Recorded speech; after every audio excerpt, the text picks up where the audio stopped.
नमस्कार। एक बार फिर TDM सफलता चैनल में आपका स्वागत है। आज इस वीडियो के माध्यम से कक्षा 8 गणित 8 ग्रेड अभ्यास पुस्तिका के माध्यम से हम अभ्यास कार्य करते जा रहे हैं। तो यह अभ्यास कार्य वर्ष 2024-25 8 ग्रेड जो हमें दी गई है, आज हम इसमें अध्याय 4 आंकड़ों का प्रबंधन, तो आंकड़ों के प्रबंधन से संबंधित जो हम अभ्यास कार्य करेंगे, तो अध्याय 4 में हम आंकड़ों का प्रबंधन किस प्रकार से पढ़ेंगे। तो अभ्यास करने से पूर्व विद्यार्थियों को इस पाठ को अच्छे से पढ़ लेना चाहिए, क्योंकि इसमें महत्वपूर्ण बिंदु दिए गए हैं। फिर भी इसमें कुछ महत्वपूर्ण बिंदुओं पर हम विचार करते हैं, जैसे संख्याओं के रूप में एकत्रित सूचनाएं आंकड़े कहलाती हैं। जो हम संख्याओं के रूप में सूचनाएं एकत्रित करते हैं वो आंकड़े अर्थात डाटा कहलाती हैं, और आंकड़ों के अध्ययन के लिए उन्हें क्रमबद्ध रूप से संगठित करते हैं। और उच्चतम और न्यूनतम प्रेक्षणों के बीच के अंतर को परिसर कहा जाता है। तो ये आपका महत्वपूर्ण बिंदु रहेगा कि उच्चतम और न्यूनतम प्रेक्षणों के बीच के अंतर को परिसर कहा जाता है। जैसे यहाँ पर उदाहरण दिया गया है, और इसमें हम देखते हैं कि आंकड़ों का पहले संगठित रूप, यानी इसको क्रम से हमने संगठित कर लिया, और फिर इसमें देखते हैं कि परिसर जो कहलाता है उच्चतम और न्यूनतम प्रेक्षण। तो इसमें जो उच्चतम प्रेक्षण है अधिकतम है 10 और न्यूनतम है कितना 5। तो परिसर होता है उच्चतम प्रेक्षण माइनस न्यूनतम प्रेक्षण। तो हमने उच्चतम 10 में से 5 घटाए तो 5 आ गया, तो ये कहलाएगा आंकड़ों का परिसर।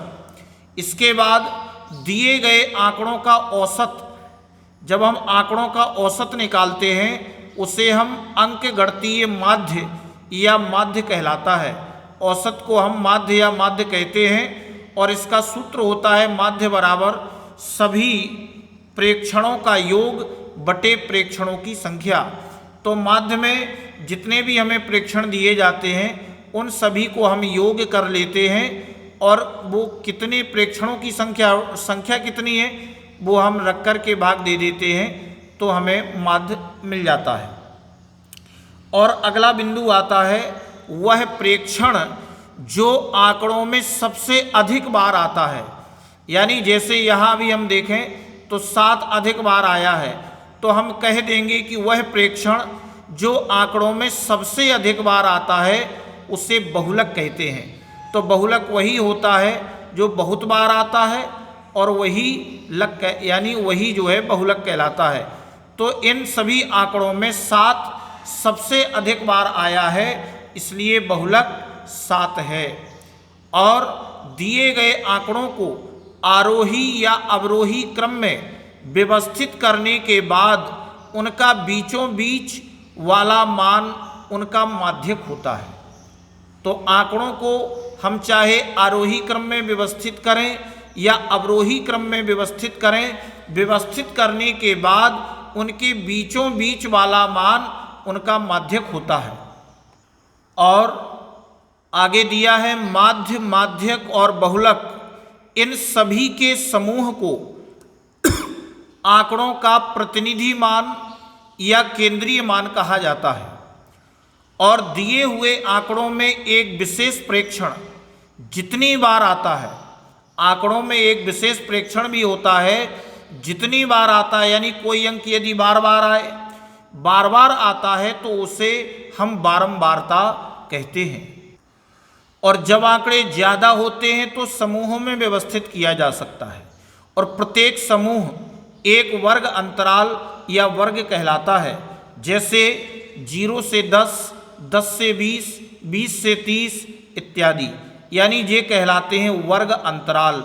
इस तरह से वर्ग अंतराल होते हैं। वर्ग अंतराल 10 से 20 में कहा जाए तो 10 क्या है, ये है निम्न वर्ग सीमा, और 20 क्या है, ये है उच्च वर्ग सीमा कहलाती है। और उच्च वर्ग सीमा और निम्न वर्ग सीमा का अंतर वर्ग अंतराल की चौड़ाई या माप कहलाती है। दिए हुए आंकड़ों के विभिन्न प्रेक्षणों वर्ग अंतरालों की बारंबारता दर्शाने वाली सारणी बारंबारता बंटन सारणी कहलाती है। इस तरह से आप इन सभी को पढ़ लेंगे अभ्यास करने से पूर्व। अब आगे हम प्रश्नों को पढ़कर दिए गए विकल्पों में से सही उत्तर चुनकर लिखिए और सामने दिए गए सही घेरे को भरिए। तो हमें प्रश्न दिया गया है कि संपूर्ण और उसके एक भाग को दर्शाने वाला आलेखीय निरूपण। देखो, जब हम संपूर्ण की बात करते हैं तो संपूर्ण जो होता है वह वृत्ताकार और उस वृत्त में 360 अंश का कोण बनता है। तो आप समझेंगे कि जब पूरे वृत्त की बात की जाएगी तो आयत चित्र, दंडालेख, रैखिक आलेख और पाई चार्ट, जब संपूर्ण की बात आती है तो वहाँ हम पाई चार्ट का उपयोग करते हैं। तो यहाँ पर सही उत्तर हो जाएगा डी, पाई चार्ट, और हम डी ऑप्शन को भर देंगे। दूसरा प्रश्न है, संकेतों का प्रयोग करते हुए आंकड़ों का चित्रीय निरूपण है। अब देखो, संकेतों का प्रयोग करते हुए आंकड़ों का चित्रीय निरूपण, तो पाई चार्ट, रैखिक आलेख, चित्रालेख और आयत चित्र।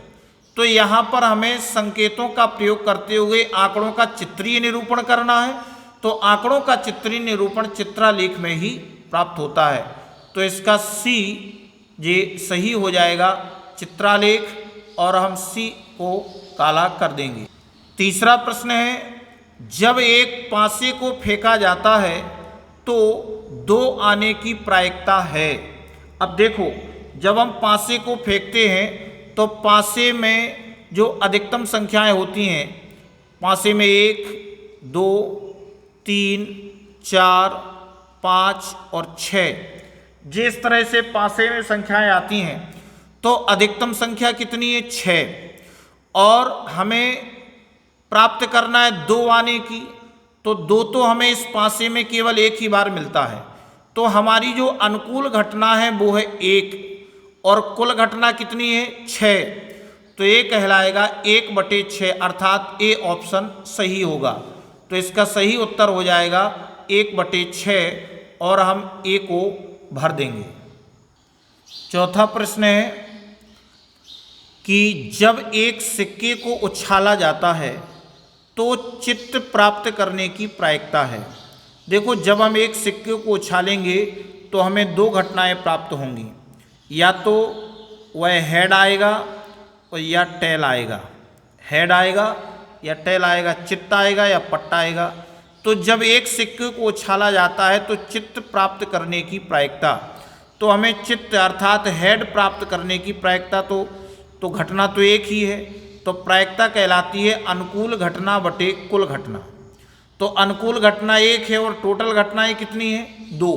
यानी सिक्के को उछालने से टोटल 2 घटनाएं हो सकती हैं, या तो हेड आएगा या टेल आएगा। तो यहाँ पर जो हमारा उत्तर होगा वह 1/2 अर्थात बी ऑप्शन सही होगा और इसका उत्तर आएगा 1/2। तो हम बी को भर देंगे। 5वां प्रश्न देखते हैं, राहुल, वरुण और अनिल एक रंगीन पहिए को घुमाने का खेल खेल रहे हैं। ध्यान दें, राहुल, वरुण और अनिल पहिए को घुमाने का खेल खेल रहे हैं। यदि तीर लाल रंग पर रुकता है तो राहुल जीत जाता है, और यदि देखो राहुल जीत जाता है, और यदि तीर नीले रंग पर रुकता है तो वरुण जीत जाता है, वरुण जीत जाता है। और यदि तीर हरे रंग पर रुकता है तो अनिल जीत जाता है। और इस खेल को न्याय संगत बनाने के लिए निम्न में से कौन सा रंगीन पहिया प्रयोग किया जाना चाहिए? देखो, जब राहुल जीतता है तो वह लाल रंग पर रुकता है, लाल, और जब वरुण जीतता है तो वह नीले रंग पर रुकता है। और जब अनिल जीतता है तो वह हरे रंग पर रुकता है। इसका अर्थ है कि पहले लाल, नीले और हरा, लाल, नीला और हरा। तो हम इन सभी आकृतियों में देखते हैं लाल, नीला और हरा, यानी आपको, तो इस चौथी आकृति में हम देखते हैं कि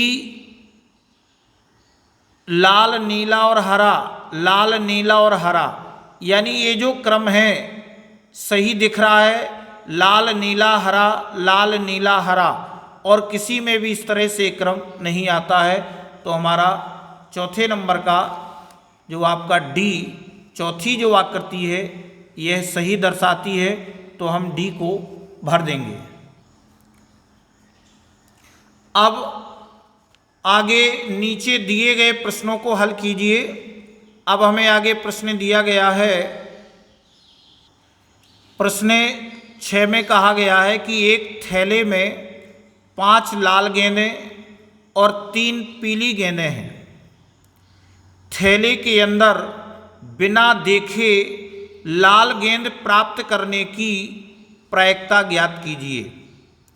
तो थैले में 5 लाल गेंदें और 3 पीली गेंदें हैं, तो कुल गेंदें 5 लाल और प्लस 3 पीली बराबर 8, कुल गेंदें 8 हो गई। और हमें प्रायिकता ज्ञात करना है लाल गेंद प्राप्त करने की। तो आप देखेंगे कि जो प्रायिकता होती है वह अनुकूल घटना बटे कुल घटना। तो अनुकूल घटना यानी कि लाल गेंद प्राप्त करने की जो प्रायिकता है, तो लाल गेंद प्राप्त करने की घटना है 5 लाल गेंदें हैं, और टोटल कुल गेंदें कितनी हैं 8, तो 5/8, अतः लाल गेंद प्राप्त करने की प्रायिकता 5/8 है। इस प्रकार से हम कर लेंगे। अब आगे प्रश्न आता है कि जब एक पासे को फेंका जाता है, जब एक पासे को फेंका जाता है तो निम्नलिखित प्रत्येक घटना की प्रायिकता ज्ञात कीजिए। तो हमें क्या क्या ज्ञात करना है, देखिए, जब एक पासे को फेंकते हैं तो 5 से बड़ी एक संख्या प्राप्त करना, 5 से बड़ी संख्या नहीं की प्रायिकता ज्ञात करना, सबसे छोटी अभाज्य संख्या प्राप्त करना और सम संख्या। हमें इन सभी घटनाओं की प्रायिकताएं ज्ञात करनी है। तो हमने सबसे पहले लिखा कि एक पासा जो होता है उसमें 1, 2, 3, 4, 5, 6 कुल इसमें इतने अंक होते हैं एक पासे में। अब हमें सबसे पहले निकालना है 5 से बड़ी एक संख्या। तो प्रायिकता बराबर होता है अनुकूल घटना बटे कुल घटना। तो हमने देखा कि पासे में 1, 2, 3, 4, 5 और 6 ये कुल पासे में घटनाएं होती हैं।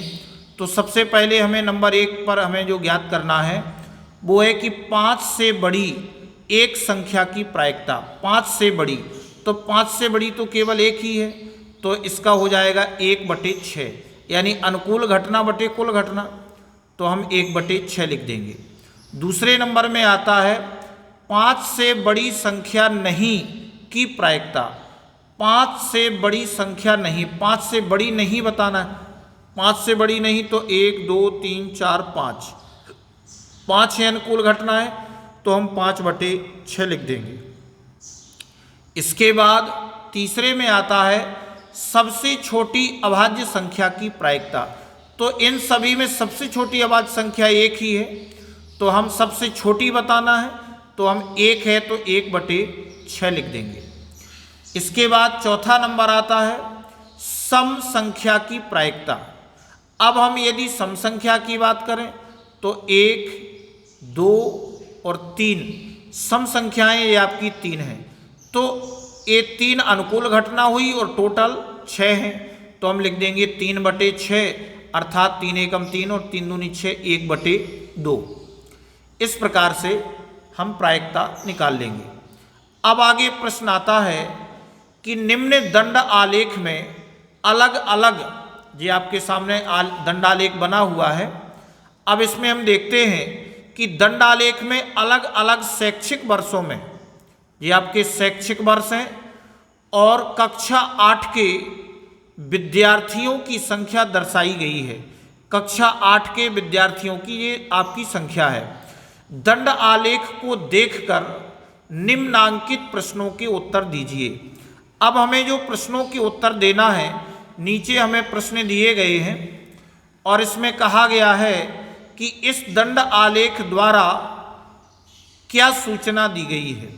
ये जो दंड आलेख बना हुआ है इसके द्वारा क्या सूचना दी गई है, तो आप इसके उत्तर में लिखेंगे कि इस दंड आलेख में अलग अलग शैक्षिक वर्ष में कक्षा 8 के विद्यार्थियों की संख्या प्रदर्शित हो रही है।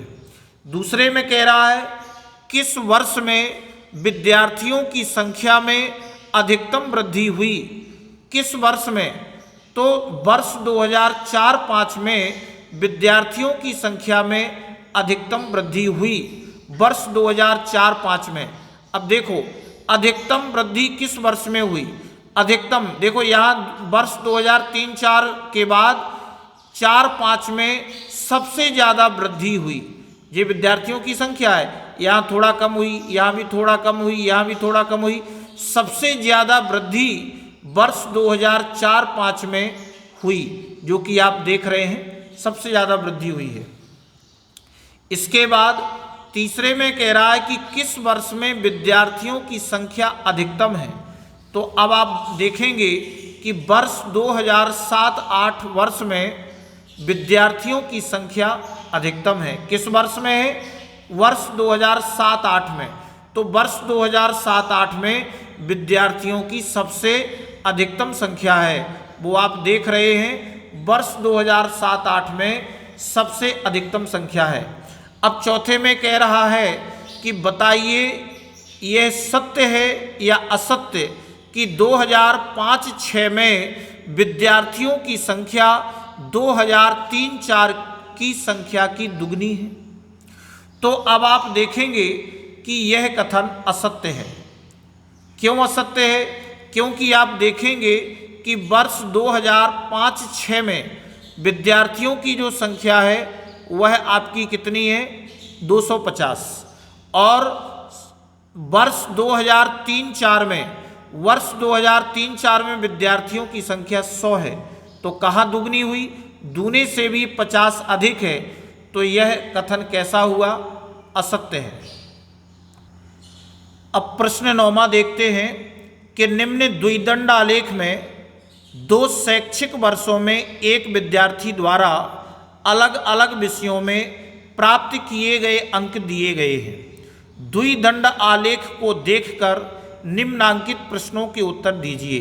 ये दंडालेख बने हुए हैं, लेकिन ये द्विदंड आलेख हैं। एक आलेख जो बना हुआ है वह 5-6 का है और एक 2006-07 का है। तो नीचे हमें विषय दिए गए हैं एक्स अक्ष में, गणित, सामाजिक विज्ञान, विज्ञान, अंग्रेजी और हिंदी, और यहाँ पर एक विद्यार्थी द्वारा प्राप्त किए गए अंक। एक विद्यार्थी इन अंकों को प्राप्त करता है, यानी कि गणित में देखो वर्ष 2005-06 और 2006-07 का ये आलेख बना हुआ है। अब इसमें हमसे क्या प्रश्न पूछे जा रहे हैं। नंबर 1 में कहा गया है कि इस द्विदंड आलेख द्वारा क्या सूचना दी गई है। तो हम इसका उत्तर बताएंगे कि इस द्विदंड आलेख में 2 शैक्षिक वर्षों में एक विद्यार्थी द्वारा अलग अलग विषयों में प्राप्त अंक प्रदर्शित हो रहे हैं। अलग अलग विषयों में प्राप्त अंक प्रदर्शित हो रहे हैं। अब किस विषय में विद्यार्थी के प्रदर्शन में सबसे अधिक सुधार हुआ, तो आप देखेंगे कि गणित विषय में विद्यार्थी के प्रदर्शन में सबसे अधिक सुधार हुआ। कैसे सुधार हुआ, तो अब आप देखेंगे कि गणित विषय में सबसे अधिक सुधार हुआ है। देखो एक वर्ष में इतना था तो एक वर्ष में इतना अधिक हो गया। अब देखो इनमें कितना अंतर है, इनमें अधिक सुधार नहीं हुआ, ये बराबर है, इसमें थोड़ा, इसमें कम है, इसमें थोड़ा अधिक है, इसमें थोड़ा अधिक है और इसमें सबसे ज़्यादा अधिक है। यानी अधिक सुधार किस विषय में हुआ है? गणित विषय में। अब किस विषय में प्रदर्शन में गिरावट आई है? तो गिरावट तो हम देख ही रहे हैं कि इसमें देखो प्रदर्शन हुआ है, इसमें थोड़ा अधिक हुआ है, इसमें डाउन हो गया है। तो हम बता देंगे कि ये कौन सा विषय है? अंग्रेजी। तो हम बता देंगे कि अंग्रेजी विषय में प्रदर्शन में गिरावट आई है। किस विषय में प्रदर्शन में गिरावट आई है? तो अंग्रेजी विषय में प्रदर्शन में गिरावट आई है। ये पूरा उत्तर लिखना चाहिए, एक शब्द या पद में नहीं कहा गया है। प्रश्न में जो पूछा जाता है उसका हमें पूरा जवाब लिखना होता है। अब चौथे में कहा गया है कि किस विषय में प्रदर्शन में समान रहा है? तो हम देख ही रहे हैं कि किस विषय में प्रदर्शन में समान रहा है। हिंदी विषय के प्रदर्शन में, हिंदी विषय में प्रदर्शन में समान रहा है। अब आगे प्रश्न 10वां दिया है कि दी गई सारणी में किसी राज्य के खाद्यान्न उत्पादन को दर्शाया गया है, आंकड़ों को दंड आलेख में दर्शाइए। तो यहाँ पर हमें वर्ष 2001, 2002, 2003, 2004, 2005 और उत्पादन लाख टनों में, तो 45, 48, 60, 62 और 80। अब हमें इसका दंडालेख बनाना है, तो आप इस तरह से दंडालेख बनाएंगे। नीचे आपका ये हो जाएगा वर्ष एक्स अक्ष में, और यहाँ पर 2001, 2002, 2003, 2004, 2005 और वाई अक्ष में हम उत्पादन लाख टनों में। और इस तरह से ये हम समान दूरियों पर 0 से 10, 10 से 20, 30, 40, 50, 60, 70, 80 इस तरह से हम समान दूरियां बनाएंगे। अब हमारा जो दंडालेख बनेगा, वर्ष 2001 में कितने उत्पादन हुआ है? 45। तो 2001 का जो उत्पादन हम बताएंगे 40 और 50 के बीच में 45। इसी तरह से 2002 में 48। तो हम इधर देखते जाएंगे और इस प्रकार से दंडालेख बना लेंगे। और यहाँ पर पैमाना बता देंगे कि पैमाना 1 इकाई बराबर 10, यानी जो 1 इकाई ली गई है वह 10-10 के अंतराल में ली गई है। इस प्रकार से हम इस सारणी का दंडालेख बना देंगे। अब आगे प्रश्न आता है 11वां, किसी छात्रावास में विभिन्न भाषाएं बोलने वाले विद्यार्थियों की संख्या नीचे दी गई है। इन आंकड़ों को एक पाई चार्ट द्वारा प्रदर्शित कीजिए। तो देखो, छात्रावास में भाषाएं बोलने वाले विद्यार्थियों की संख्याएं नीचे दी गई हैं। ये विद्यार्थियों की संख्याएं हैं और ये भाषा हिंदी, अंग्रेजी, मराठी, तमिल और ये योग दिया है। यानी विद्यार्थियों की संख्या में 40 विद्यार्थी हिंदी बोलते हैं, 25 अंग्रेजी बोलते हैं, 15 मराठी बोलते हैं और 10 तमिल बोलते हैं और योग है आपका 90। तो हमें इन आंकड़ों को एक पाई चार्ट द्वारा प्रदर्शित करना है। तो सबसे पहले हम इसे हल कर लेंगे। तो हिंदी के बोलने वाले 40 विद्यार्थी हैं, कितने में से? 90 में से। 90 में से 40 बोलते हैं और हमें पाई चार्ट प्रदर्शित करना है। तो पाई चार्ट होता है संपूर्ण अर्थात 360 अंश। तो हम 360 अंश में से जब हम इसको सरल कर देंगे, काट देंगे, तो ये 0 से 0 और 9 चौके 36, 4 चौके 16 और 1 0, 160 अंश। अंग्रेजी में है 25, तो 25 और कुल योग है 90, 25/90 और टोटल 360 अंश। तो यहाँ भी 4 आएगा, वो तो सभी में 1 सा आएगा और 25 चौके 100 अंश। मराठी में है 15, तो 15/90 और इसको काट देंगे तो 15 चौके 60 अंश आ गया आपका मराठी में। और तमिल में है 10 विद्यार्थियों की संख्या, तो 10/90 × 360, तो ये हो जाएगा 10 चौके 40 अंश। अब हम इन सभी के लिए एक वृत्त बनाएंगे और उस वृत्त में 160 अंश, 100 अंश, 60 अंश और 40 अंश के हम कोण बना देंगे। तो हमने एक वृत्त बनाया किसी भी माप का और एक रेखा खींच करके, और उस पर हमने 100 चांदे की सहायता से 160 अंश बनाया, जो कि हिंदी का प्रदर्शित होता है। और इसी के बाद फिर 100 अंश का कोण बनाया, फिर यहाँ से 60 अंश का बनाया, फिर यहाँ से 40 अंश का शेष बचता है। यदि हम इन सभी अंशों को जोड़ें तो हमारा टोटल 360 अंश प्राप्त होता है। अब आगे कहा गया है कि 672 विद्यार्थियों के स्कूल आने जाने के विभिन्न साधनों को पाई चार्ट में दर्शाया गया है। चार्ट देखें और निम्नलिखित प्रश्नों के उत्तर दें। तो यहाँ पर हमें एक पाई चार्ट बना हुआ है जो आप देख रहे हैं, ये पाई चार्ट है और इसमें प्रश्न पूछा गया है कि कितने विद्यार्थी साइकिल से स्कूल जाते हैं। कितने विद्यार्थी साइकिल से स्कूल जाते हैं? तो साइकिल से जाने वाले विद्यार्थी कितने अंश हैं? 90 अंश। तो इसमें अब ये टोटल कितना है? 360 अंश और 90 अंश साइकिल से, लेकर हमें विद्यार्थियों की संख्या बतानी है और टोटल विद्यार्थी कितने हैं? 672। तो हम 672 में बता देंगे कि साइकिल से जाने वाले विद्यार्थियों की संख्या 90 अंश बटे 360 अंश, क्योंकि 90 अंश है 360 में, तो 90 अंश बटे 360 गुणे 672 हम इसको सरल कर देंगे।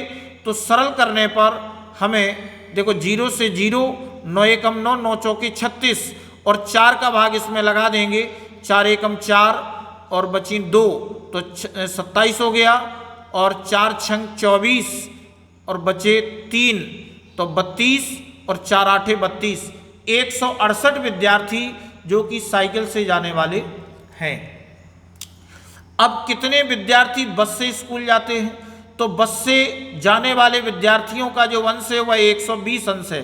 तो हम यहाँ बता देंगे कि बस से जाने वाले विद्यार्थियों की संख्या 120 अंश बटे 360 अंश गुणा 672।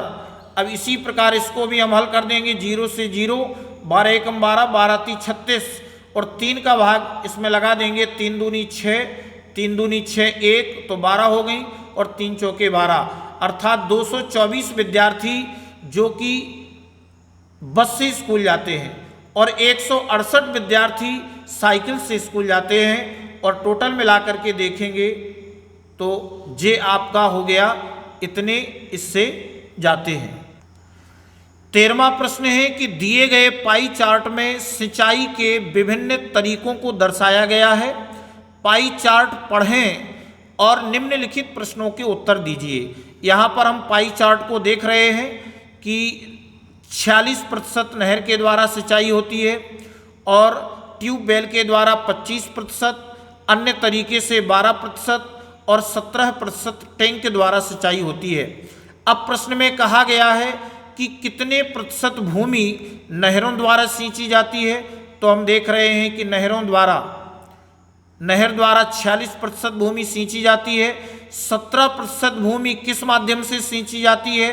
टैंक द्वारा सींची जाती है। और ट्यूबवेल से सींची जाने वाली भूमि का प्रतिशत कितना है? तो ट्यूबवेल से सींची जाने वाली भूमि का प्रतिशत 25% है। तो हम इस प्रकार से इसके उत्तर लिख देंगे। इस प्रकार से आप उन तीनों प्रश्नों के उत्तर लिख देंगे। अब अगला प्रश्न आता है, किसी व्यक्ति की मासिक आय 15,000 रुपये है, उसके द्वारा मासिक बचत को पाई चार्ट पर दर्शाने वाले त्रिज्य खंड का केंद्रीय कोण 60 अंश है। उसके द्वारा कितनी मासिक बचत की गई, यह मासिक आय का कितना प्रतिशत है? तो आप देखेंगे कि सबसे पहले मासिक बचत जो होती है उसका त्रिज्य खंड कोण कितना दिया है? 60 अंश। तो 60 अंश बटे 360 अंश गुणा मासिक आय कितनी है? 15,000। तो इसको सरल किया, 0 से 0, 6 छंग 36, 6 और 6 का भाग लगाया, 6 दूनी 12 और 3 बचे तो कितने हो गए? 30, 6 पंचे 30 और 2 0 तो कितना आ गया? 2500 रुपये, 2,500 रुपये ये मासिक बचत आ गई। तो मासिक बचत 2,500 रुपये और मासिक आय का कितना प्रतिशत है? अब हमें इसका प्रतिशत निकालना है। तो प्रतिशत के लिए हम 100 का गुणा कर देंगे।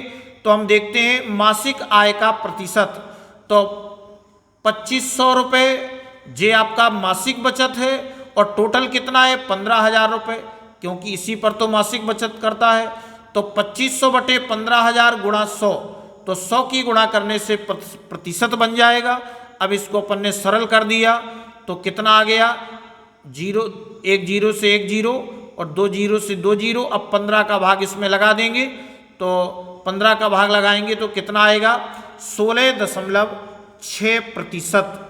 ये आपका आ गया मासिक आय का प्रतिशत। अब अंतिम प्रश्न को हम देखते हैं कि आप अपनी एक दिवस की दिनचर्या में व्यतीत समय, जैसे स्कूल जाते हैं, सोते हैं, खेलते हैं, तो इनके लिए नीचे दी गई सारणी भरिए और इन आंकड़ों को एक पाई चार्ट द्वारा प्रदर्शित कीजिए। तो अब आप इसमें देखेंगे कि गतिविधि जो दी गई है, स्कूल, खेल, घर पर पढ़ाई और सोने, तो गतिविधि में व्यतीत समय, मान लीजिए आप स्कूल जाते हैं तो आप स्कूल में 6 घंटे का समय व्यतीत करते हैं, तो इसका भिन्न रूप क्या होगा, 6 और टोटल घंटे होते हैं 24, तो 6/24। जब हम 360 अंश की भिन्न बनाएंगे तो 6/24 गुणे 360, तो हम इसको सरल कर देंगे तो ये आ जाएगा 180/2। अब दूसरी गतिविधि है खेल, तो हम खेलते हैं 24 घंटे में 4 घंटे, तो 4/24 और इसको भी हम 360 में हल करेंगे तो ये आ जाएगा 120/2। इसके बाद घर पर पढ़ाई 5 घंटे करते हैं तो 5/24, तो इसको 360 अंश में देखेंगे तो ये हो जाएगा आपका 150/2। 24 से सबको काटते जाएंगे, 30 आते जाएंगे और 30 का गुणा अंश में हम करते जाएंगे, तो ये हो गया 5 × 3 = 15, 150/2। इसके बाद सोने का काम हम पूरे 24 घंटे में 6 घंटे करते हैं, तो 6/24 और 6/24 गुणे 360, तो ये हो गया 6 × 3 = 18, 180/2। यहाँ 2 नीचे आता जा रहा है।